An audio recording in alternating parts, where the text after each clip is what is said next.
Good morning all student.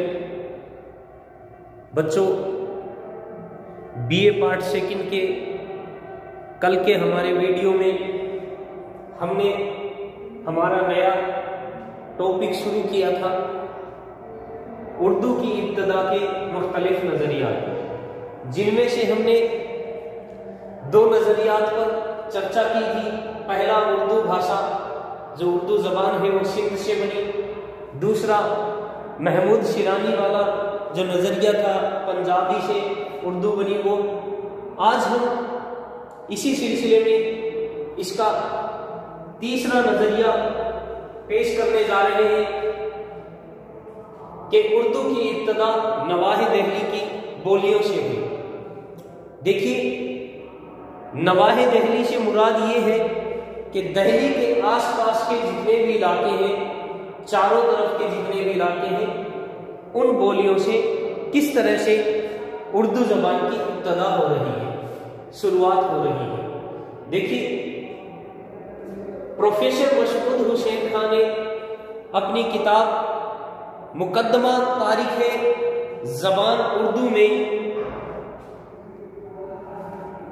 जो किताब दहली में सन 1948 ईस्वी में शाये हुई, इस तसनीफ में इन्होंने प्रोफेसर महमूद शिरानी की जो नज़रिया था पंजाबीपन का, उर्दू के पंजाबीपन का जो नज़रिया था, उसकी वजाहत की।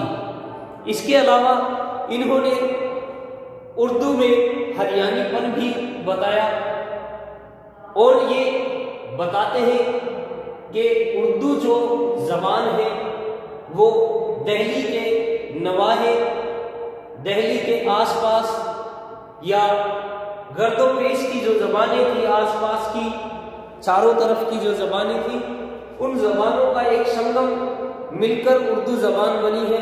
या यूं कह लीजिए कि दहली में चार ज़बानों का संगम था, जिसमें खड़ी बोली, हरियाणवी, मेवाती और ब्रज भाषा, ये अलग अलग दहली के मुख्तलिफ हिस्सों में बोली जाने वाली ज़बानें हैं। इन ज़बानों का उर्दू ज़बान के डोल को तैयार करने में, उर्दू ज़बान को एक उसकी मुकम्मल शक्ल देने में बहुत ही अहम रोल रहा है।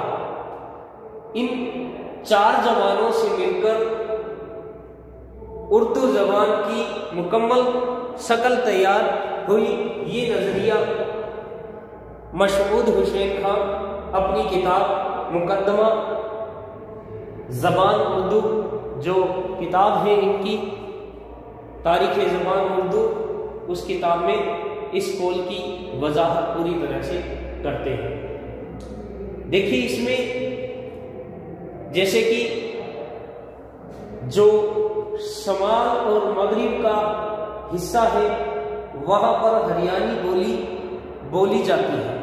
यानी हरियाणवी बोली का जो इन्होंने क्षेत्र बताया है, जो जगह बताई है, वो बताई है कि दहली के शिमाल मगरिब में हरियाणी बोली बोली जाती है और शिमाल मगरिब में ही कुछ दूर जाकर, जमुना पार जाकर खड़ी बोली का रिवाज है, या वहाँ पर खड़ी बोली बोली जाती है, वहाँ की आवाम खड़ी बोली बोलती है। इसी तरह से इन्होंने एक हिस्सा बताया जनूब और मशरिक, यानी दहली के जनूब और मशरिक का जो हिस्सा है, उस हिस्से में ब्रज भाषा का रिवाज है, और जनूब और मगरिब का जो हिस्सा है, यानी हम इसे हिंदी के हिसाब से देखें तो दक्षिण पश्चिम का जो हिस्सा है दहली का, उस जगह राजस्थान के कई बोलियों में से एक बोली जो मशहूर बोली है मेवाती, वो बोली जाती है। तो इस तरह से इन चार बोलियों का दहली शहर को इन्होंने संगम बताया है और बताया है कि नवाहे दहली की जो आसपास का हिस्सा था उस हिस्से में हरियाणीपन भी पाया जाता है और पंजाबीपन भी। इससे हमें महमूद शेरानी की जो पंजाबीपन बताते हैं उर्दू का, उसकी भी वजाहत हमें मिलती है, उसका भी सबूत हमें मिल जाता है। तो देखिए इसके बारे में, ये हमने शॉर्ट में जाना है। इसकी हम पूरी तरह से मुकम्मल तौर से ये जान सकते हैं कि किस तरह से कौन कौन से हिस्से में कौन कौन सी बोलियां बोली जाती हैं। चलिए आगे हम इस पर पूरी तवील या पूरी तफसीलात के साथ चर्चा करते हैं। देखिए कि मसऊद हुसैन खां क्या बयान करते हैं। देखिए प्रोफेसर मसऊद हुसैन खां ने अपनी तसनीफ मुकद्दमा तारीख़ ज़बान उर्दू जो 1948 ईस्वी में शाये हुई दिल्ली से, महमूद शेरानी के उस नज़रिए की बड़ी खूबी के साथ तनकीद की है और मुतारद मिसालों और दलीलों से ये साबित किया है कि कदीम उर्दू और दक्कनी की खसूसियात महमूद शेरानी पंजाबी से मंसूब करते हैं। वो दहली और नवाहे दहली की बोलियों बिलखसूस हरियाणी में भी पाई जाती है। दूसरे लफ्ज़ों में कदीम उर्दू का पंजाबीपन उसका हरियाणीपन भी है। ये बात हम चर्चा कर चुके हैं कि जो कदीम उर्दू है उसका जो पंजाबीपन है वो उसका हरियाणीपन भी है। प्रोफेसर मसऊद हुसैन खां दक्कनी की लिसानी खसूसियात का नवाहे दहली की बोलियों के साथ तकाबुल से एक नए लिसानी नज़रिए की तश्कील की है। उर्दू की इब्तदा का सुराग पाने के लिए उन्होंने नवाहे दहली की बोलियों की अहमियत पर बहुत जोर दिया है। यानी इसका सबूत हासिल करने पर इन्होंने नवाहे दहली की जो बोलियां हैं उनकी जो अहमियत है उस पर बहुत जोर दिया। शहर दहली 4 बोलियों के संगम पर वाक़ी है। ये लिखते हैं कि जो दिल्ली शहर है वो 4 बोलियों के संगम पर क्या है, वाक़ी है। वहाँ 4 तरह की अलग अलग बोलियां बोली जाती हैं, जिसमें ब्रज भाषा जनूब और मशरिक में बोली जाती है, मेवाती जनूब और मगरिब में बोली जाने वाली जबान है, और हरियाणी पर खड़ी बोली शिमाल व मगरिब में बोली जाने वाली बोलियां हैं, जिसमें खड़ी बोली पर हमने चर्चा की। ये यही इसी हिस्से में जमुना पार जाकर बोली जाने वाली बोली है। तो ये बोलियां जो 4 बोलियां हैं इनके संगम पर दहली शहर वाक़ी हुआ है।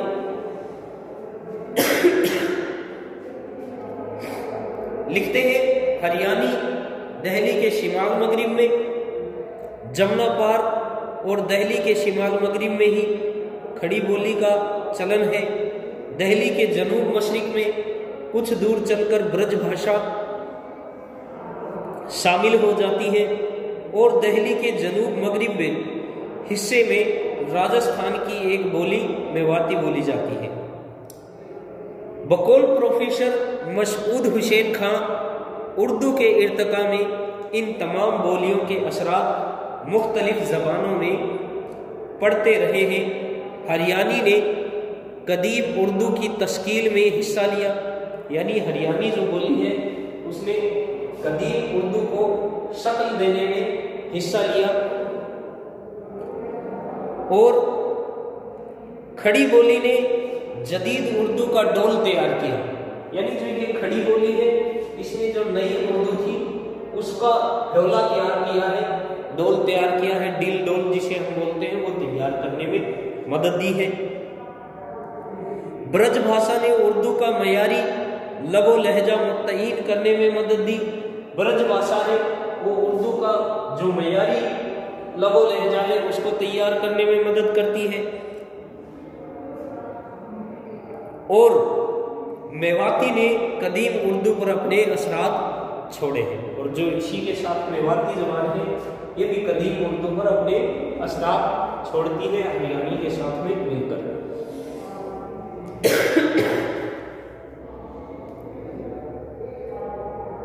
देखिए, इस बात की ज़मन में मुकद्दमा तारीख ज़बान उर्दू का एक इक़्तिबास है, वो मैं आपके सामने पेश करने जा रहा हूँ। ये लिखते हैं, कदीम उर्दू की तश्कील बराह रास्त हरियाणी के ज़ेरे असर होती है।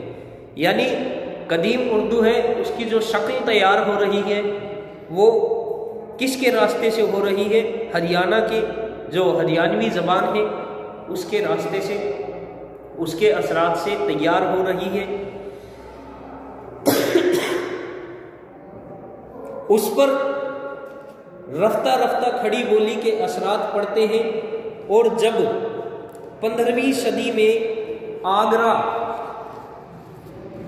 जब 15वीं सदी में आगरा दारुल सल्तनत बन जाता है, यानी शाहजहां जब दिल्ली से 15वीं सदी में जब जो सल्तनत थी उसका जो दारुल सल्तनत का मुराद ये है कि अपनी जो गद्दी है, राजधानी है, वो मुगल जो बादशाह थे उन्होंने दिल्ली से राजस्थान में आगरा को बनाई। उस दरमियान का ये चर्चा कर रहे हैं, कह रहे हैं कि दारुल सल्तनत जब बन जाता है और कृष्ण भक्ति की तहरीक के साथ ब्रज भाषा मकबूल हो जाती है तो सलातीन दिल्ली के अहद के तश्कील शुदा ज़बान की नोक पलक ब्रजी मुहावरे के ज़रिए दुरुस्त हो जाती है। मशहूद हुसैन खान ने जिस बुनियादी नज़रिए की तश्कील की है वो ये है कि नवाहे दिल्ली की ये बोलियाँ उर्दू का असल मुनबा और सर चश्मा है और हजरत दिल्ली इसका सही मौला व मुंशा है। बच्चों, हमने जाना कि उर्दू ज़बान के आगाज़ व इर्तिका और उसके जो इब्तदा है उसके मुख्तलिफ नज़रियात के बारे में हमने अभी चर्चा की, जिसमें बताया कि उर्दू ज़बान की पैदाइश किस तरह से नवाहे दिल्ली में हुई। इसी सिलसिले में अगले जो नज़रियात है वो नज़रियात है कि उर्दू ज़बान की पैदाइश दक्कन में हुई। देखिए, हमारा जो चौथा नज़रिया है वो नज़रिया है उर्दू की इब्तदा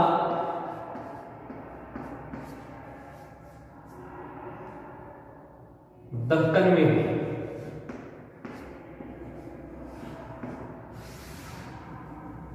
यानी हम अच्छी तरह से जानते हैं कि दक्कन में उर्दू ज़बान की पैदाइश किस तरह से मानी जाती है। जैसे कि 1193 ईस्वी में जब हिंदुस्तान पर मुस्लिम बादशाह की हुकूमत पूरी तरह से मुकम्मल तौर पर हुई, जैसे कि मोहम्मद गोरी जब 1193 ईस्वी में तराइन का युद्ध जीतकर पूरी तरह से हिंदुस्तान को काबिज कर लेता है, तो हम ये मानते हैं कि उर्दू ज़बान शिमाल में 1193 ईस्वी में आई। लेकिन हम अच्छी तरह से जानते हैं कि लगभग 200 साल तक ये ज़बान यहाँ पलती रही।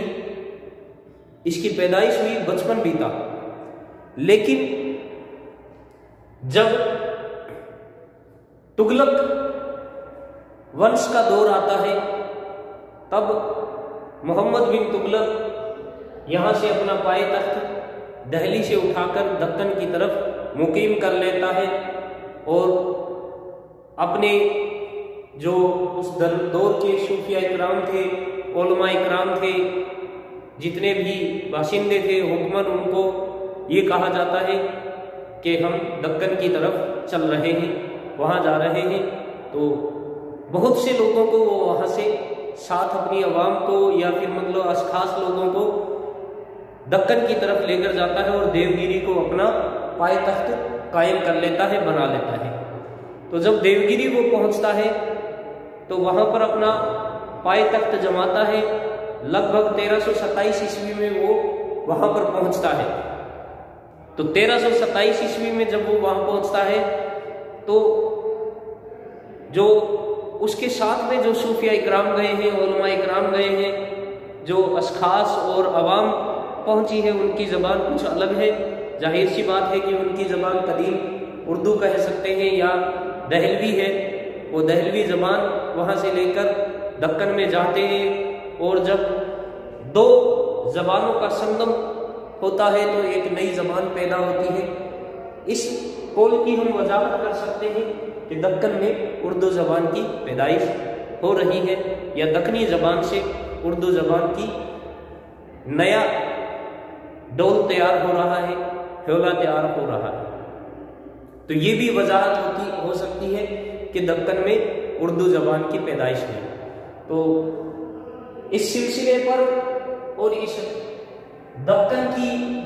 दक्कनी से जो पैदाइश है, इस पर बच्चों इस सिलसिले में नसीरुद्दीन हाशमी ने अपनी किताब में इस बात की वजाहत की है। किताब का नाम है दक्कन में उर्दू।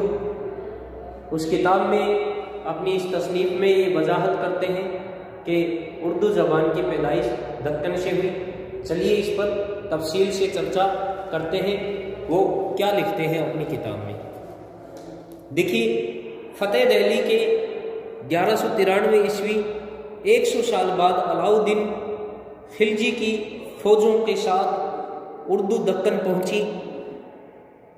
उसके काफ़ी अरसे बाद मोहम्मद तुगलक ने देवगिरी को दौलताबाद का नाम देकर अपना पाए तख्त बनाया। उसने दिल्ली की तकरीबन कुल आबादी को हुक्मन दौलताबाद में मुंतकिल कर दिया। सिपाहियों और शाही मुलाजिमों के साथ अहले हुर्फा, उलेमा, फुकरा और सूफिया भी बड़ी तादाद में दक्कन पहुँचे। सूफिया ने इस ज़बान को दीन की तबलीग और अशात का ज़रिया बनाया और इस ज़बान ने वहाँ काबिल ज़िक्र तरक्की की।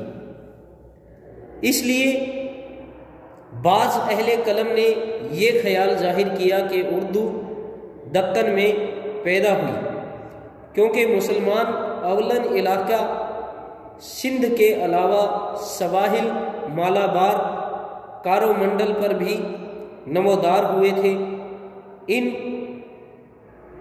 उन अरबों और मकामी बाशिंदों के दरमियान मेलजोल और समाजी रवाबित की वजह से एक नई ज़बान वजूद में आई जो मौजूदा उर्दू की कदीम शक्ल थी। दक्कन में उर्दू के मुसन्निफ नसीरुद्दीन हाशमी इसी ख्याल के हम नवा नज़र आते हैं। वो लिखते हैं, बाज उलेमा उर्दू की पैदाइश इलाका सिंध को, यानी कुछ उलेमा उर्दू की जो पैदाइश है वो इलाका सिंध को बयान करते हैं। अगर इस हकीकत को तस्लीम कर लिया जाए तो फिर मालाबार का इलाका भी खड़ी बोली उर्दू की पैदाइश का खत्ता कहा जा सकता है, क्योंकि फतह सिंध से बहुत अरसा बीस्तर उस इलाके में अरब आबाद थे। चंद साल किबल बंगलोर की डॉक्टर आमना खातून ने दक्कनी की इब्तदा 1975 ईस्वी के नाम से एक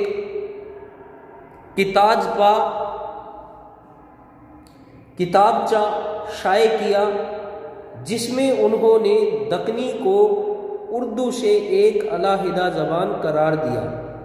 उनके ख्याल में दक्कनी ना तो दिल्ली में बोली जाने वाली ज़बान है से माखूज है और ना ही वो किसी दूसरी जगह से चलकर दक्कन पहुंचती, बल्कि इसकी इब्तदा सरजमीन दक्कन में हुई और यही नशो नमा पाकर परवान चढ़ी। डॉक्टर आमना खातून के ख्याल के मुताबिक मुसलमानों के दिल्ली पहुंचने से कम अज कम 550 साल पहले से दक्कन में मरहटी जबान में अरबी फारसी अल्फाज की आमेजश से दक्कनी की दाग बेल पढ़ना शुरू हो गई।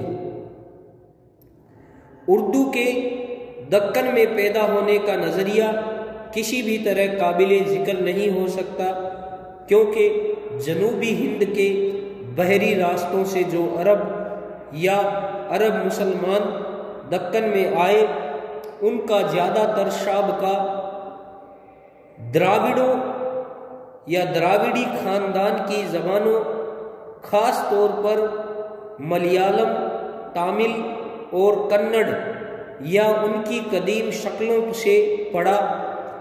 द्राविड़ी ज़बान और अरबी जो एक बिल्कुल अलहदा लिसानी ख़ानदान से ताल्लुक़ रखती है, के मेल से एक ऐसी ज़बान की मारजे वजूद में आने की बात सोचना जो कि एक तीसरे लिसानी ख़ानदान हिंद आरियाई से ताल्लुक़ रखती है, महज कयास आराई हो सकती है, सच्चाई नहीं हो सकती। अब देखिए, इसी सिलसिले में जो अगला नज़रिया है वो मोहम्मद हुसैन अपनी किताब आब हयात में बयान करते हैं कि उर्दू की इब्तदा ब्रज भाषा से हुई या उर्दू ब्रज से बनी। तो जो अगला नज़रिया है वो है उर्दू ब्रज से बनी। तो देखिए, मोहम्मद हुसैन आज़ाद अपनी किताब आब हयात में इस बात की वजाहत करते हुए नजर आएंगे। आब हयात, चलिए तफसीलात से इस पर चर्चा करते हैं कि मोहम्मद हुसैन आज़ाद क्या कहते हैं।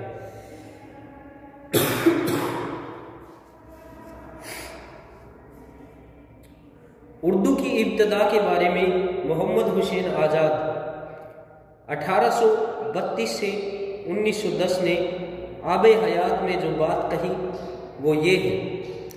इतनी बात तो हर शख्स जानता है कि हमारी उर्दू ब्रज भाषा से निकली है और ब्रज भाषा खालिश हिंदुस्तानी ज़बान है। आज़ाद के अलावा और मुसन्निफीन भी उर्दू को ब्रज भाषा से के साथ मंसूब करने में पशो पेश रहे हैं। मसलन आज़ाद से किबल मीर अमन, सर सैयद अहमद खां, इमाम बख्श सहबाई और आज़ाद के बाद सैयद शमसुल्ला कादरी के नाम खास तौर पर काबिल जिक्र है। उर्दू के ब्रज भाषा से निकलने के नज़रिए की तनकीद और तरदीद महमूद शिरानी ने पंजाब में उर्दू लाहौर 1928 ईस्वी में प्रोफेसर मसूद हुसैन खां मुकदमा तारीख़ ज़बान उर्दू में तारीख़ ज़बान उर्दू में निहायत खुलकर की है। इसके अलावा इन मुहक्किकीन ने ब्रज भाषा और उर्दू के तकाबली मुताले और लिसानियाती तजुर्बे से ये बात पाए सबूत को पहुंचा दी है कि इन दोनों ज़बानों में माँ बेटी का रिश्ता नहीं बल्कि बहनों का रिश्ता है। उर्दू के ब्रज भाषा से निकलने का लिसानियाती जवाज तो कोई नहीं हो सकता, ताहम आज़ाद और उर्दू के बाज़ दीगर मुसन्निफ़ीन के जहन में ये ख्याल दो वजहों से पैदा हुआ होगा। अवलन तो ब्रज भाषा की इम्तियाजी हैसियत और गैर मामूली अहमियत व मकबूलियत, दूसरी वजह ये कि आगरे का पाए तख्त होना। ब्रज भाषा को नवाह दहली के सब बोलियों में एक खास मर्तबा हासिल था, लिहाजा आज़ाद का उर्दू को ब्रज भाषा के साथ मंसूब करना कोई ताज्जुब खेज नहीं।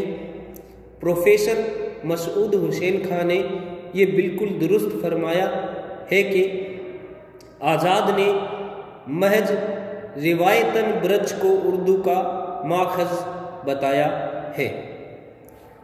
इस सिलसिले में अगला और आखिरी जो नज़रिया है वो नज़रिया उर्दू का आगाज़ खड़ी बोली से हुआ, शौकत सब्ज़वारी का है। उर्दू का आगाज़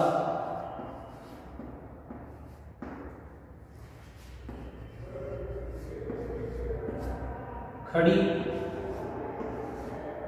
बोली से हुआ। ये डॉक्टर शौकत सब्ज़वारी कहते हैं।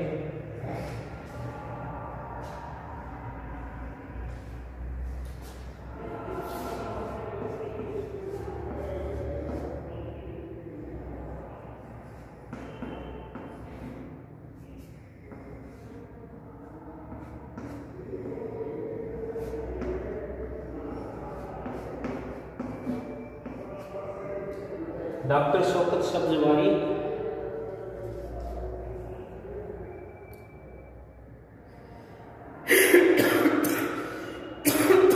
उर्दू का आगाज खड़ी बोली से बताते हैं। देखिए उनके मुताबिक ये क्या लिखते हैं। उर्दू के आगाज से मुताल्लिक एक और नज़रिया उर्दू के खड़ी बोली से बनने का भी है। डॉक्टर शौकत सब्ज़वारी, डॉक्टर सहील बुखारी और उनके ततबा भी में प्रोफेसर ज्ञानचंद जैन खड़ी बोली को उर्दू की असल करार देते हैं। वो लिखते हैं उर्दू की असल खड़ी बोली और सिर्फ खड़ी बोली है। खड़ी बोली दहली और मगरिबी यूपी की बोली है। किसी की मजाल नहीं कि ये कह सके कि ये पंजाब की ज़बान पंजाबी की औलाद है। अगर खड़ी बोली पंजाबी से नहीं निकली तो उर्दू भी पंजाबी से नहीं निकली। डॉक्टर शौकत सब्ज़वारी ने अपनी तसनीफ़ दास्तान ज़बान उर्दू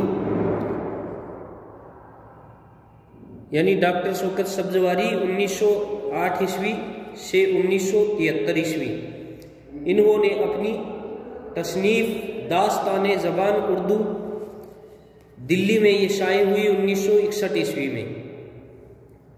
उर्दू के आगाज़ व इर्तिका के मुख्तलिफ नज़रियात और उसके मुअल्लिद व मुंशा से बड़ी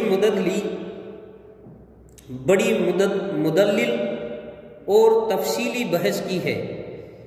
इसके बाद उर्दू के आगाज़ से मुताल्लिक़ अपना एक नया नज़रिया पेश किया है, जिसके मुताबिक उर्दू खड़ी बोली से तरक्की पाकर बनी है, जो दहली और मेरठ के नवाह में 11वीं सदी ईस्वी में बोली जाती थी। वही खड़ी बोली और हिंदुस्तानी को एक ही ज़बान तसव्वुर करते हैं और इसी की अदबी शक्ल मानते हैं। उर्दू ज़बान की इब्तदा और इर्तिका का मसला खालिस लिसानियाती मसला है। इस सिलसिले में दो बड़ी गलतफहमी है। पहली गलतफहमी ये है कि उर्दू को एक खिचड़ी या मलवा जबान कहा जाता है। इस नज़रिए के मानने वाले ये अकीदा रखते हैं कि जब दो ज़बानें आपस में मिलती हैं या उनका टकराव होता है तो एक तीसरी ज़बान मारूज वजूद में आती है। उनके नज़दीक उर्दू ज़बान की तश्कील भी इसी अमल का नतीजा है, क्योंकि इसमें मुसलमानों के लाए हुए अरबी फ़ारसी अल्फाज और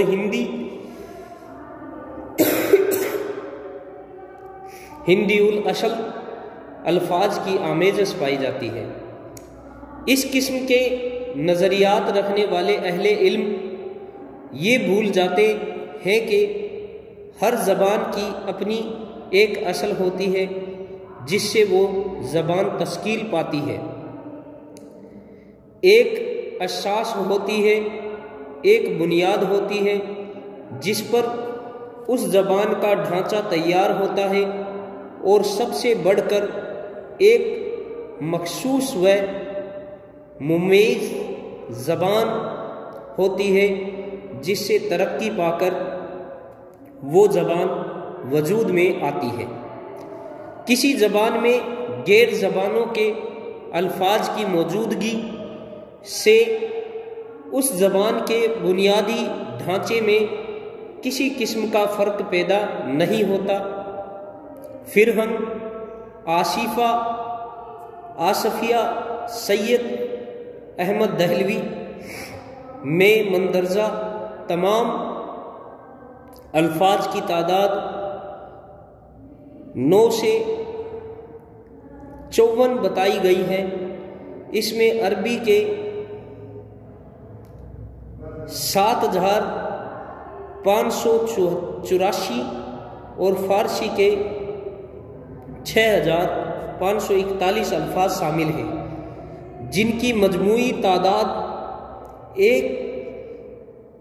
13,625 है और उनका तनासुब 23% है। अगर उर्दू में 90 या 95% अल्फाज अरबी फ़ारसी ज़बानों के पाए जाते तब भी ये ज़बान शामी या ईरानी ना कहलाती बल्कि हिंद आरियाई ही रहती, क्योंकि उर्दू ज़बान की असल या बुनियादी सरमाए या उसके तरकीबी अज्जाए जिनसे उस ज़बान की तामीर व तश्कील होती है का ताल्लुक़ हिंद आरियाई से है। नेज़ वो कदीम ज़बान जिससे उर्दू ने इर्तिका पाया हिंद आरियाई है। उर्दू की असल हिंद आरियाई ज़बान है। उर्दू का बुनियादी ढांचा इसी कदीम ज़बान पर है। अब देखिए, इस सिलसिले में जो दूसरी गलतफहमी है वो ये है कि उर्दू की पैदाइश को मुसलमानों की आमद से जोड़ा गया। उर्दू को सिंध से मंसूब किया गया क्योंकि मुसलमान सबसे पहले सिंध में आए। उर्दू को पंजाब से मंसूब किया गया क्योंकि दिल्ली आने से किबल मुसलमानों ने तकरीबन 200 साल तक पंजाब में क़याम किया था। अगर उर्दू और मुसलमानों का इतना ही करीबी रिश्ता होता तो जहाँ जहाँ मुसलमान जाते उर्दू की पैदाइश के जिम्मेदार करार पाते, तो आज उन ममालिक की ज़बान भी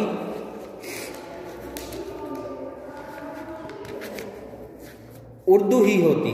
यानी जहाँ जहाँ ये मुसलमान जाते उन सब मुल्कों की जो ज़बान है वो क्या होती, उर्दू ही होती। तो ये बात जो इन्होंने अपनी इस तसनीफ़ में बयान की है, ये जो 2 गलतफहमियाँ निकालने की कोशिश की है वो बड़ी अच्छे तरीके से की है कि ये बता रहे हैं। पहली गलतफहमी ये कि लोगों का मानना है कि उर्दू ज़बान एक खिचड़ी है, उसकी कोई असल नहीं। बल्कि उसकी असल हमने मानी कि वो हिंद आर्याई ज़बान है। दूसरा ये कि वो मुसलमानों से इसको जोड़ा जाता है कि उर्दू ज़बान मुसलमानों से की वजह से पैदा हुई, तो ये भी सच्चाई नहीं है, ये भी गलत है, क्योंकि वो तो हिंद आर्याई ज़बान है, क्योंकि उसकी असल हिंद आर्याई है। इस वजह से हम यूँ कह नहीं सकते कि उर्दू ज़बान मुसलमानों की वजह से, वरना हमने अभी पढ़ा कि उर्दू ज़बान अगर मुसलमानों की वजह से पैदा हुई तो वो जहाँ जहाँ जिन जिन मुल्कों में मुसलमान जाते वहाँ की ज़बान कौन सी होती? उर्दू होती। बल्कि ज़बान आपको देख लीजिए, सिर्फ इस एशिया के हिंदुस्तान, पाकिस्तान, बांग्लादेश, इसको छोड़कर तुर्की में भी मुसलमान हैं, उसके बाद में और भी बहुत से मुसलमान हैं, लेकिन कहीं भी ज़बान उर्दू इस्तेमाल नहीं होती, बल्कि उनकी अपनी अपनी एक असल ज़बान है जो वहाँ पर बोली जाने वाली अहम और मेन लैंग्वेज है। तो अगली जो, लेकिन फी हकीकत ऐसा नहीं है। अगर सही मानों में देखा जाए तो उर्दू की पैदाइश के असल जिम्मेदार हिंदू हैं, ना कि मुसलमान। उर्दू के आगाज़ व इर्तिका पर गौर करते वक्त जिस तरह हम दहली और नवाह दहली की बोलियों से सिर्फ नज़र नहीं कर सकते, उसी तरह इन बोलियों के बोलने वालों में तकरीबन सब ही हिंदू थे। जो महकूम और मफ्तूह थे, फातह कौम की ज़बान फ़ारसी थी। तालीम गाहों और मदरसों, दरबारों और दफ्तरों, अमीरों और वज़ीरों, हत्ता के बादशाहों तक रसाई का बड़ा ज़रिया यही ज़बान थी, यानी फ़ारसी ज़बान ही इस्तेमाल की जाती थी। बदलते वक्त के तहत हिंदुओं ने भी फ़ारसी को ही इख्तियार कर लिया। चूँकि वो लोग फ़ारसी सीख चुके थे, इसलिए अपनी रोज़मर्रा की बोलचाल की ज़बान में भी वो फ़ारसी अल्फाज और तरकीबें इस्तेमाल करने लगे।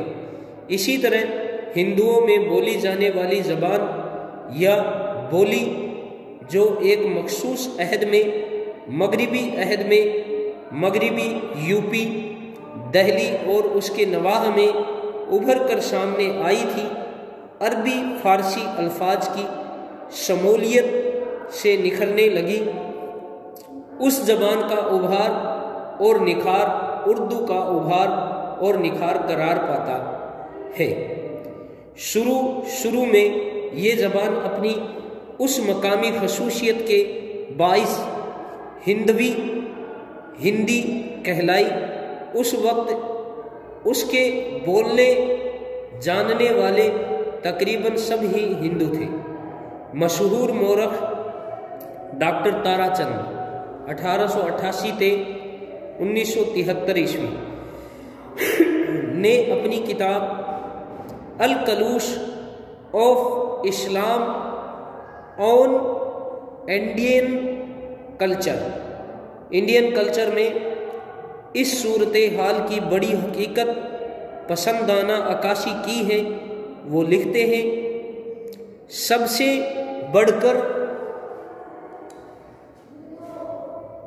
सबसे बढ़कर ये है कि एक लिसानी इम्तिजाज वजूद में आया। मुसलमानों ने अपनी तुर्की और फ़ारसी तर्क कर दी और हिंदुओं की ज़बान इख्तियार कर ली। इस तरह ये कहना गलत ना होगा कि उर्दू के आगाज़ व इर्तिका का शहरा सही मानों में हिंदुओं ही के सर है और वो ही इसकी पैदाइश के हकीकी जिम्मेदार हैं। अलबत्ता मुसलमानों ने उर्दू को निखारने, चमकाने, सजाने और संवारने और इल्मी व अदबी मर्तबे तक पहुँचाने में एक नुमायाँ किरदार अदा किया और आज ये करोड़ों मुसलमानों की अपनी ज़बान बन चुकी है। देखिए बेशक कितनी अच्छी बात बताई है इन्होंने, डॉक्टर शौकत सब्जवारी ने, कि खड़ी बोली से ज़बान बनी है और इस ज़बान के असल जिम्मेदार कौन है? मुसलमान ना होकर हिंदू ही हैं, क्योंकि उन्होंने फारसी और अरबी को इख्तियार किया और अपनी आम बोलचाल की ज़बान में उसे इस्तेमाल करने लगे, जिससे नए नए अल्फाजों का जन्म हुआ और एक नई ज़बान हिंदी या हिंदवी के नाम से जो कदीम उर्दू कहलाई गई उस ज़बान का जन्म हुआ। और मुसलमानों ने तो सिर्फ इस ज़बान को सजाया, संवारा और निखारा है, बल्कि इस ज़बान के असल जिम्मेदार हिंदू ही है। इसकी पैदाइश में हिंदुओं का बहुत अहम रोल, अहम किरदार रहा। आज की हमारी ये क्लास यही ख़त्म होती है और हमारा टॉपिक भी आज ये इख्तिताम पर पहुंच चुका है। अगली क्लास में अगला कोई और टॉपिक हम पढ़ेंगे।